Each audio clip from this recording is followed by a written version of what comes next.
willfully took out their loans and are now unable for whatever reason to repay them, there is a difference there. Well, I would say both actions are based on laws that Congress passed.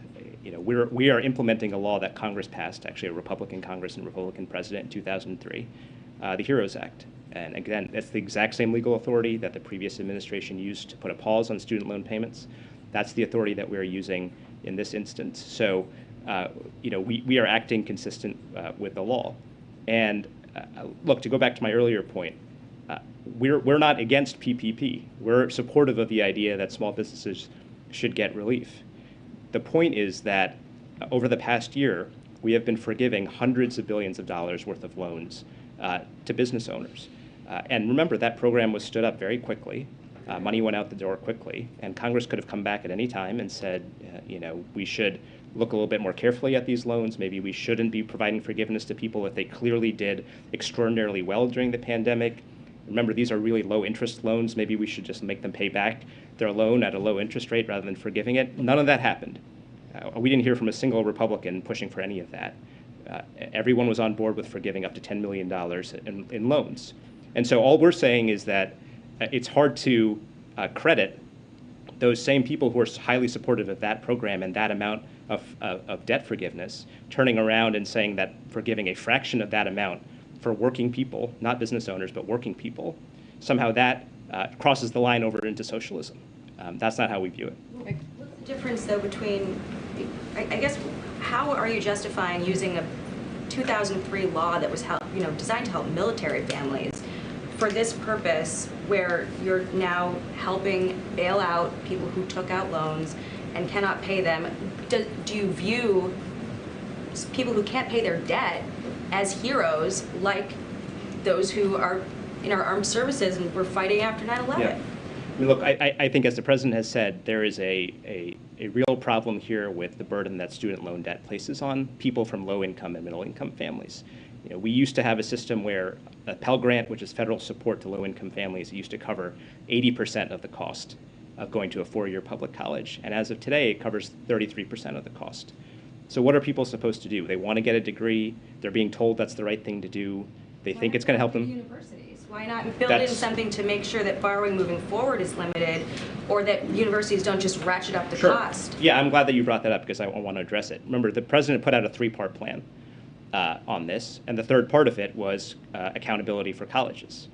And it detailed a few things. Number one, unlike the previous administration, which loosened the reins on colleges and universities, rolled back rules that were intended to hold them accountable for raising costs, this president and this administration reinstituted an enforcement office at the Department of Education that goes after these types of colleges. It kicked out an accreditor, which is a private company that basically says that, you know, this institution, this college is good enough, so they should get federal loans. This accreditor allowed colleges like ITT and Corinthian to get access to federal loans, and then those colleges defrauded people, defrauded students. So this administration responded by kicking that accreditor out of the program. They're not going to be able to accredit colleges anymore. And I would note that a central element of the president's community college plan was accountability, so that neither colleges or states that took that money could raise prices on students unfairly.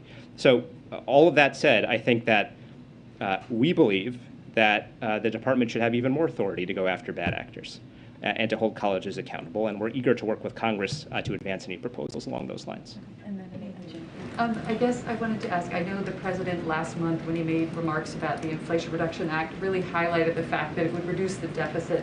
And if a larger percentage of the student borrowers end up availing themselves of this program, you know, it would cost $320 billion, right? If you had 100% uptake essentially over 10 years, and that's the goal. So, you know, is there, I guess, can you acknowledge that some people would feel disappointed that this could basically wipe out the savings from that law? Yeah, no, I'm glad you asked about that, because I think that there's a nuance here that's important to understanding why that doesn't quite work. So when the budgetary score comes out for this proposal, like I talked about, we're going to get a little wonky for a second here. What it's going to do is say that all the loans that are being modified or eliminated here, we have to look over the lifetime of that loan and figure out how many dollars are we not collecting because of that modification. And so, as you know, many loans, the repayment lasts over 10 years. People are repaying for 20, 25 years in instances. So really that score is going to reflect the cost over a much longer time horizon than your standard 10-year budget window. As a result, in our view, the thing that we should compare that score to is not just the first 10 years of the Inflation Reduction Act, it's at least the first 2 decades of it, and maybe the lifetime impact of that. And if you look at outside analyses of the long-term impact of the Inflation Reduction Act, they find that it would reduce the deficit by $1 trillion over the next 2 decades. So in our view, that is the relevant point of comparison on that. Okay, MJ? Yeah, I wanted to ask you about the updated Penn-Wharton estimate, which says just the debt cancellation piece alone would cost up to $519 billion over 10 years, and then the total plan would cost upwards of $1 trillion. Obviously, there is a significant gap between the $24 billion per year that you're citing, or $240 billion over 10 years. Just wanted to give you the chance to walk us through why we might see that difference in the two models. I know it just came out today, and I didn't have too much time to look carefully into it, but I got a chance to skim it. My view is that there's a couple of things. Right off the top, getting to that $1 trillion, they have a massive range on estimating the impact of our reforms to the income-based repayment plan. They say that their baseline estimate is that it costs about $70 billion. But then they say it could cost $450 billion more than that if you make certain assumptions. So, in our view, you can lop off that $450 billion right there because it seems to be somewhat speculative and clearly the top end of the range. Beyond that, the debt relief analysis doesn't do a few things. Number one, it doesn't account for the fact that it assumes 100% of people will take it up. In our mind, that's not necessarily a reasonable assumption. And look, estimating the cost of forgiving certain debt is more complicated than just looking at the face value of the debt that's being canceled. So I gave the example, I was here last time, that let's say you cancel debt for somebody who's been in default for more than 7 years. And there's actually millions of borrowers in that position.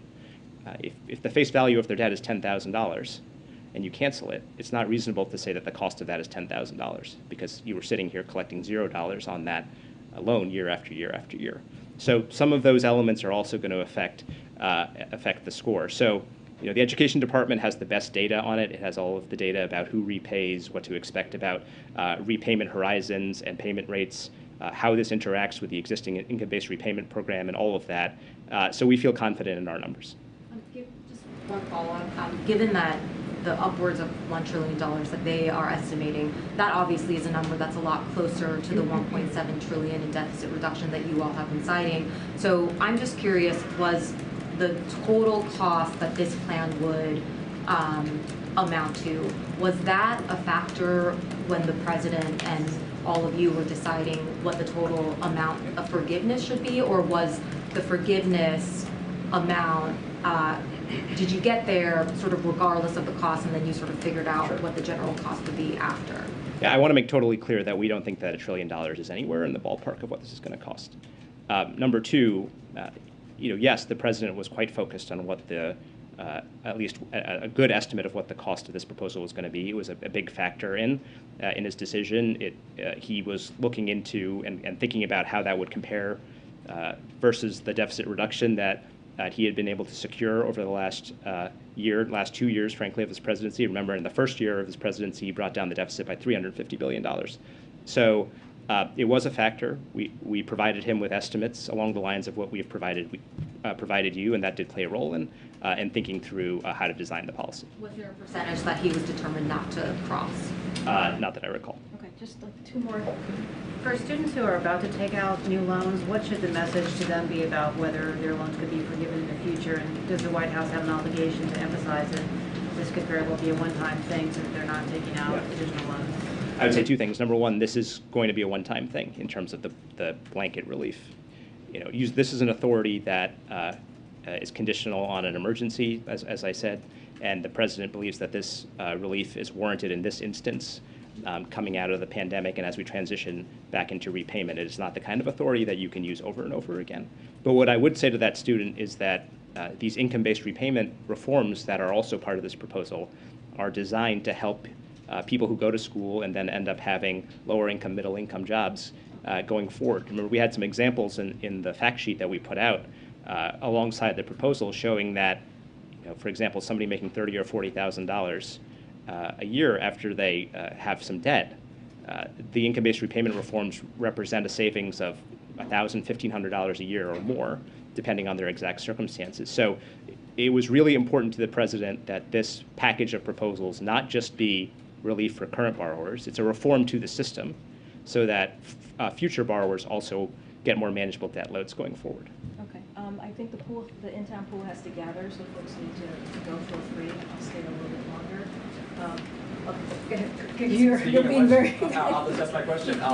Many comparisons have been made from the American system to foreign governments, where higher education is government-funded, taxpayer-funded, at no cost to the student. Yep. How do foreign systems inform the decision for loan forgiveness? And is there any economic data we can glean for those countries that we might see as a result of the loan forgiveness decision?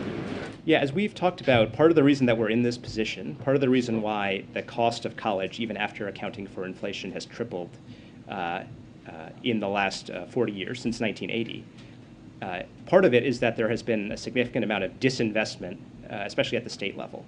So states used to put more money into funding public education, public higher education in their states, and that helped keep tuition down, especially for in-state students.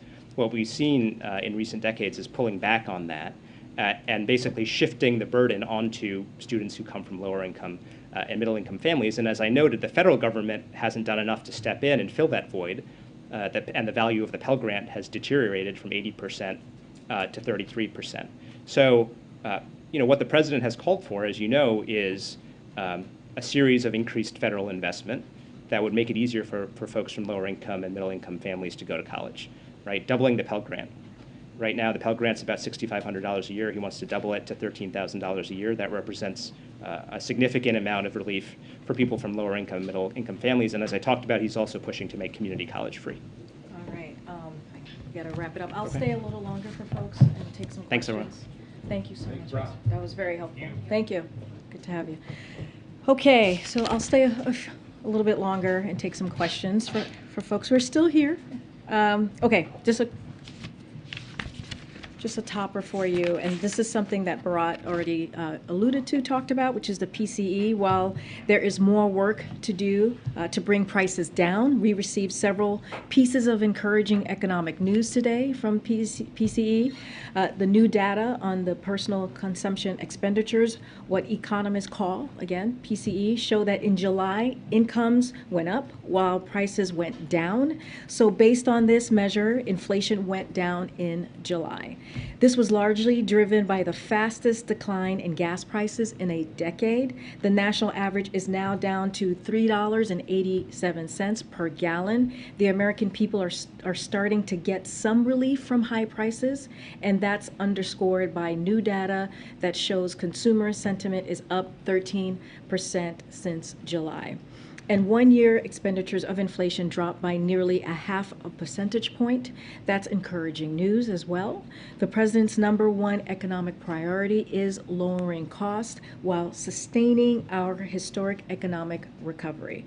The recently signed CHIPS Act and Inflation Reduction Act will do just that.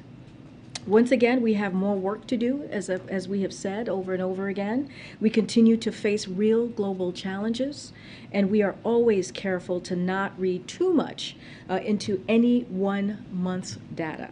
But what we saw today is encouraging evidence that we are on the right course and we are making progress. Amr?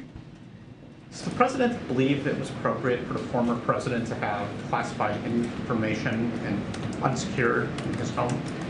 So, as it relates to, and I understand why folks have an interest in this, we totally get that, but as it relates to any comments on anything related to this independent investigation, even any underlying materials, we feel that it is not appropriate for us to comment on this.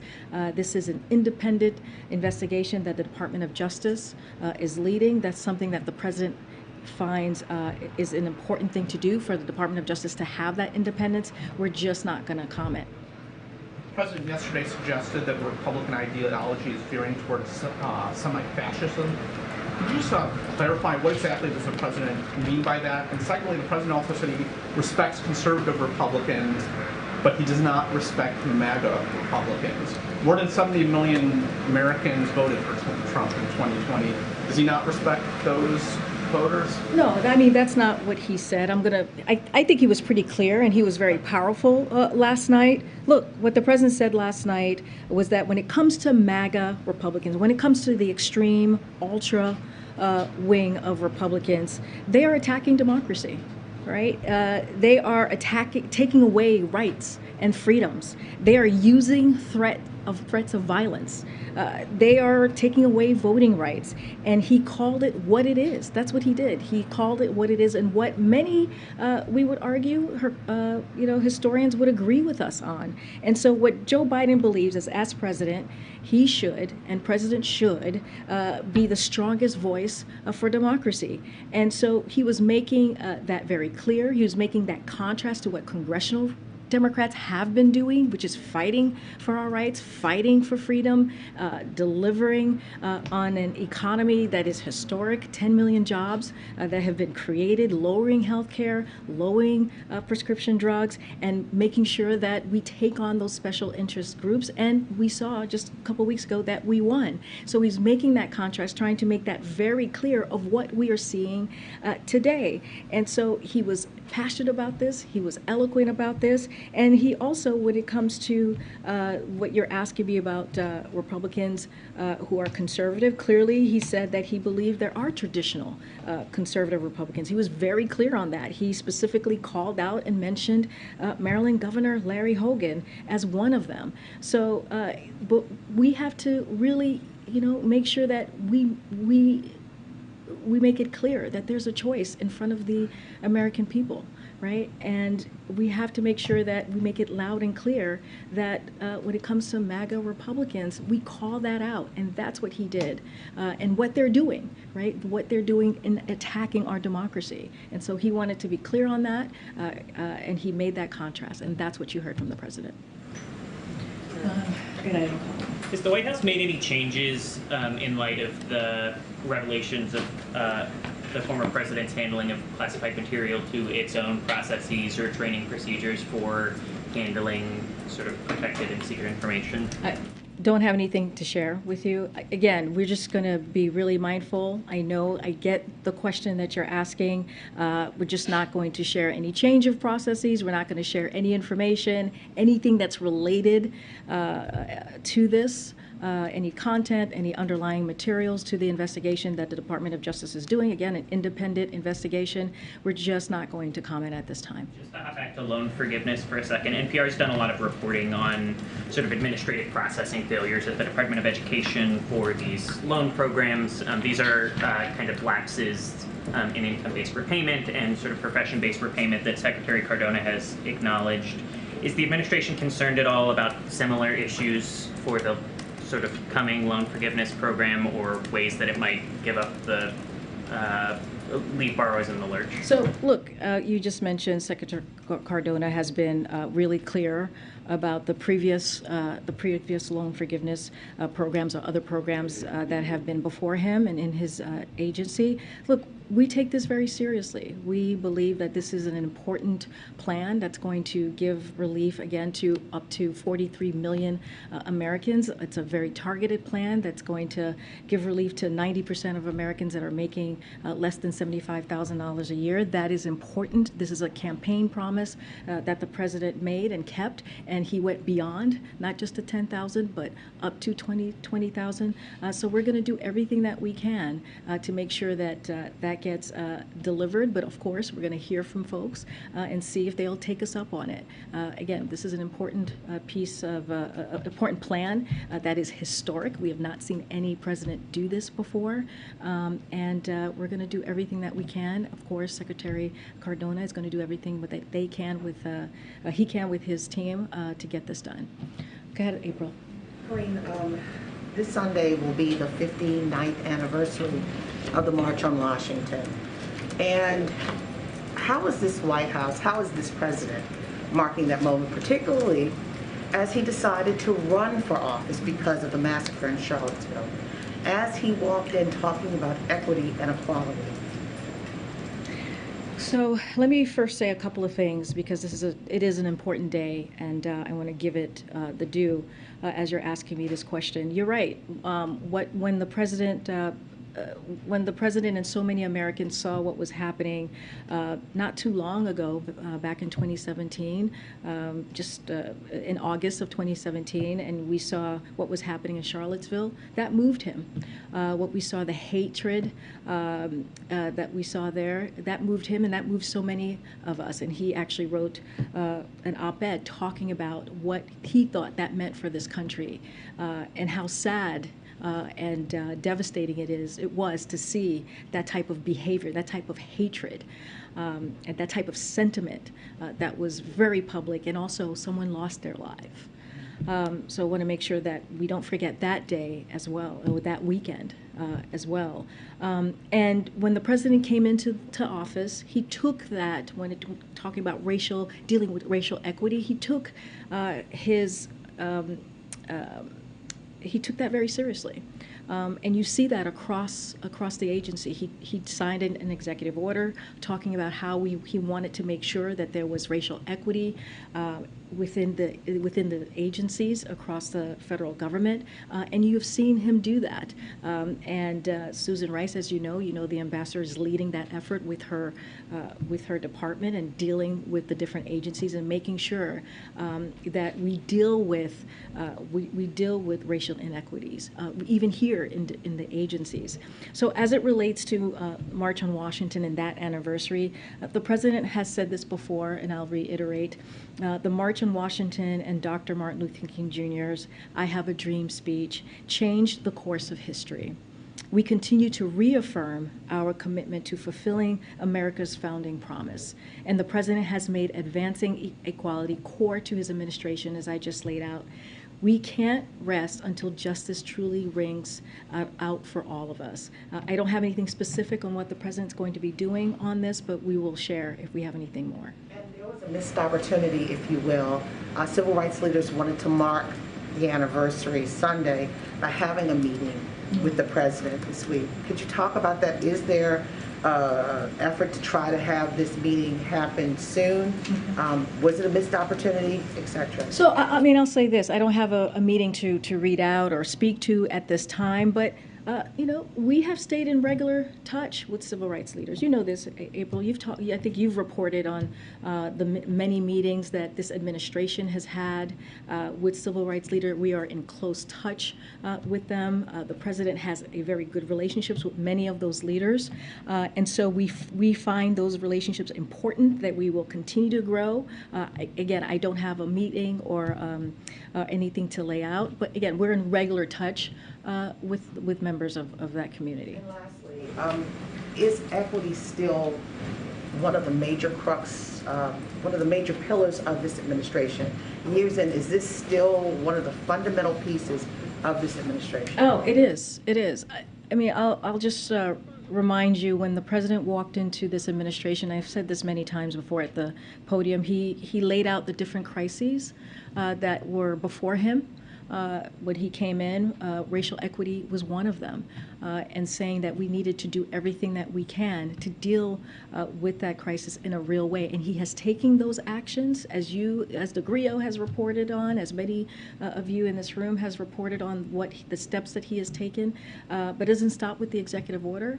It also is actions that we're going to continue to take within the White House as well. Thank you. Okay, I'm going to come back because I didn't take your question. In New York and DC, mayors have said the federal government isn't doing enough to help with migrants who are being sent by bus to their cities. Does the administration have plans to do anything more on this? So the administration has been in regular touch with Mayor Bowser, clearly the mayor of DC, and Mayor Adams, Mayor of New York City, and FEMA regional administrators have been meeting with both mayors on site to coordinate available federal support from FEMA and other federal agencies. Funding is also available through FEMA's emergency food and shelter program to eligible local governments and non-for-profit organizations upon request to support humanitarian relief for migrants, as we have done many times in response to Governor Abbott's repeated attempts to create chaos. And really, to create chaos and confusion, that's what he's doing at the border and costing his own constituents well over $1 million.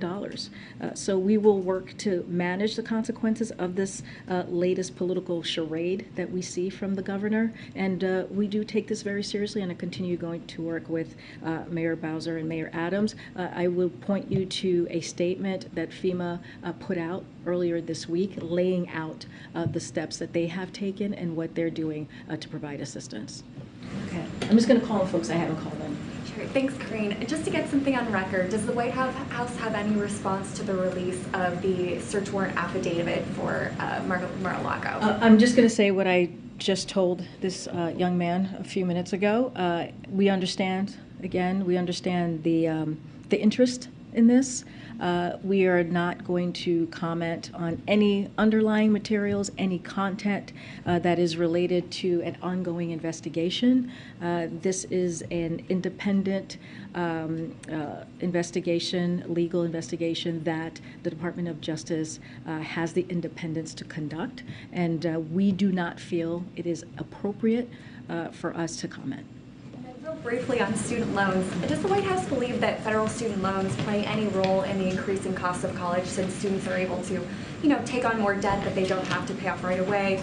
Does that allow colleges to increase their costs maybe more than they might? I've gotten this question in the past, well, not in the past, it's just been a couple of days of this week. And so one of the things, and I think Bharat talked about this a little bit, because there's been questions about, is this going to raise the tuition by doing this from colleges? Look, this is something that the Secretary of Education, Secretary Cardona, he has said this in interviews, that he'll be monitoring, keeping a close eye on. He will continue to take the steps to hold colleges accountable for raising costs without delivering additional value. So that's a big piece of what you were asking me, but already the administration has taken actions to accountable measures. We reinstated an enforcement office at the Department of Education. We terminated a college creditor that had previously allowed colleges that defrauded borrowers to get access to federal student loans. That's something that Bharat just talked about specifically moments ago. And we're rolling out new resources to help students make more informed decisions on which school will better deliver value for the cost. Look, once again, I just want to say this, you have one thing that people are told, young people in particular are told, is that in order to have a good job or have a career, you got to go to college and get that education or continue that education. And there's some communities that need a little bit of help, and we should be providing that little bit of help. That's why we did a targeted, the president did a targeted, fiscally responsible approach in making sure that we give Americans a little bit more breathing room, middle-class Americans a little bit more breathing room. And when you do that, they are going to have extra money to buy that house. They're going to have a little extra money to start that family. And so that is important as well, and that is something that the president is certainly committed to. Go ahead. Thanks, Karine. Yeah, no, go ahead. I'll come around. Go ahead. I'm sorry, Sebastian. I was pointing to Sebastian, and then I'll come around. I knew there was people right behind me. It's so funny. I actually think when I'm pointing to someone specific, but from the other. I got it. I'm in there now. So two questions. Sure. On the semi-fascism comment. Yeah. Is this something we're going to hear more of? That phrase. Is it something the president's going to kind of embrace, or is there any sense that it was? A little impromptu, and it's going to turn into a kind of basket of deplorables thing that he regrets and tries to be quiet about?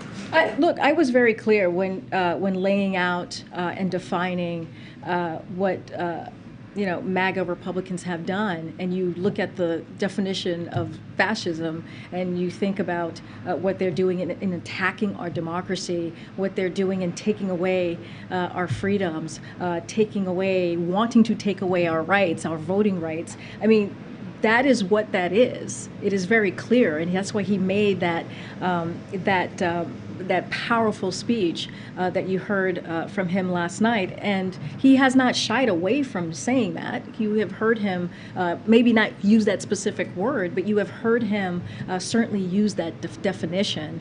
And look, what we are putting before the American people is a choice, right? And it is clear, there's a clear contrast as what is happening on that side of the aisle and what's happening on our side with congressional Democrats and what we have been delivering for the American people. And we're going to continue to fight for freedom. We're going to continue to fight for people's rights, and that is not that is something that he takes very seriously, and that's what you heard from him last night. Okay, and just quickly on the other side of the world, how confident is the administration that European allies are going to be able to weather the energy crisis that they seem to be going into? And winter is obviously going to get worse. Finnish people are apparently not taking saunas already, but it's getting worse than that. Not to make light of it. And politically, is a concern that this whole alliance over Ukraine is going to really start cracking when that bites. So, just a couple of things, and I have a few things that I want to say because this is an important question. So, President Putin is weaponizing energy, right? You've heard us say that before, and that is exactly what is happening. This is why President Biden set up a task force with the EU back in March to work on ways to increase alternative sources of natural gas to Europe, including from the United States. We've made progress since March. Global LNG exports to Europe has risen by 84% compared to 2021, while the U.S. share of those LNG exports have been nearly tripled. And so that's important to note. In fact, global LNG exports to Europe since March have increased by 20 billion cubic meters compared to last year, already exceeding the pledge President Biden made back in March to work with partners to ensure additional volumes for the EU market of at least 15 billion cubic meters this year. We know we have more work to do, and we'll keep looking for ways to increase gas stockpiles in Europe, coupled with efforts to reduce Europe's demand for natural gas through energy efficiency and clean energy deployment. The path to energy security requires a doubling down on our efforts to transition to a clean energy economy, and we continue to work with Europe on this shared goal. Look, what you have seen this past several months, more than 6 months, even before we saw the war in Ukraine, the unprovoked war by Russia, is a unified West. You see the NATO alliance the strongest than it's ever been. It is going to, looks like it's going to extend by 2, and that would not have happened if they weren't united, if we didn't see the leadership of this president. And so we believe that alliance, that partnership is going to continue. We are going to make sure that our partners in Ukraine has what they need to continue to fight for their freedom and fight for their sovereignty.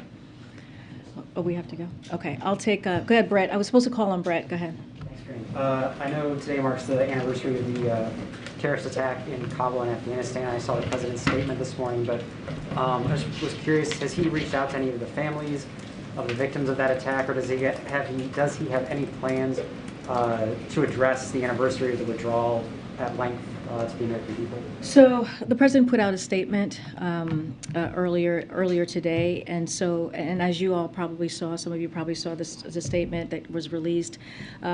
He named each of the 13 troops who were tragically killed on that day.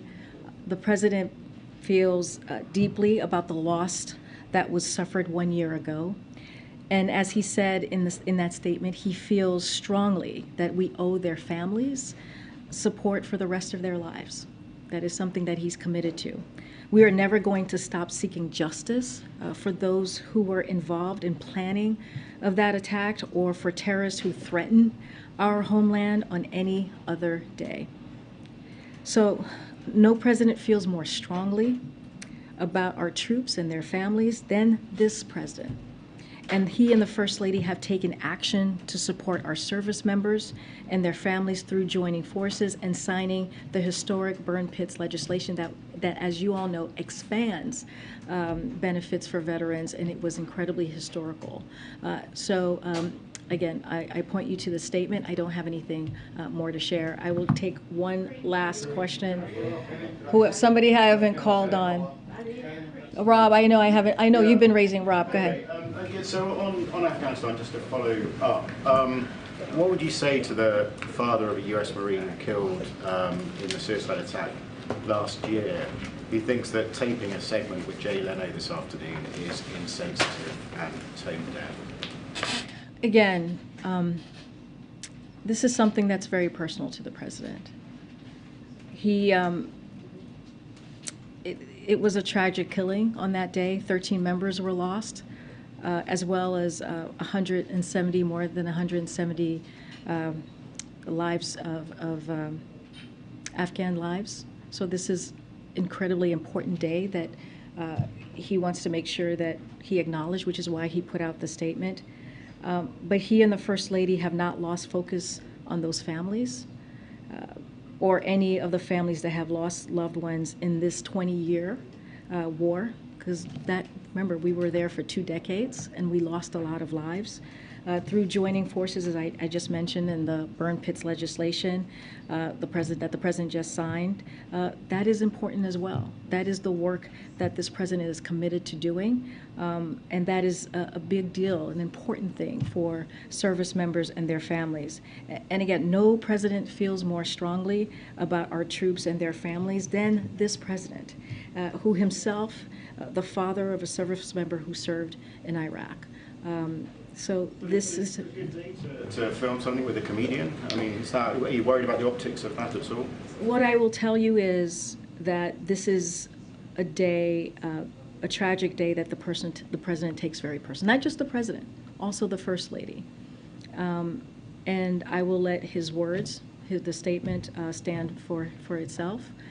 He knows this, again, as a father himself of a service member that served in Iraq. So we do not take this lightly. We take this very seriously, and our hearts are with the families today. Okay, I'm going to go. Do you have any comment on the election in Angola and Kenya? Okay, I'll take that one really quickly, and then we're going to go. Because this is important. The United States congratulates the people of Angola for making their voices heard in Wednesday's elections. We continue to observe the electoral process as votes are counted.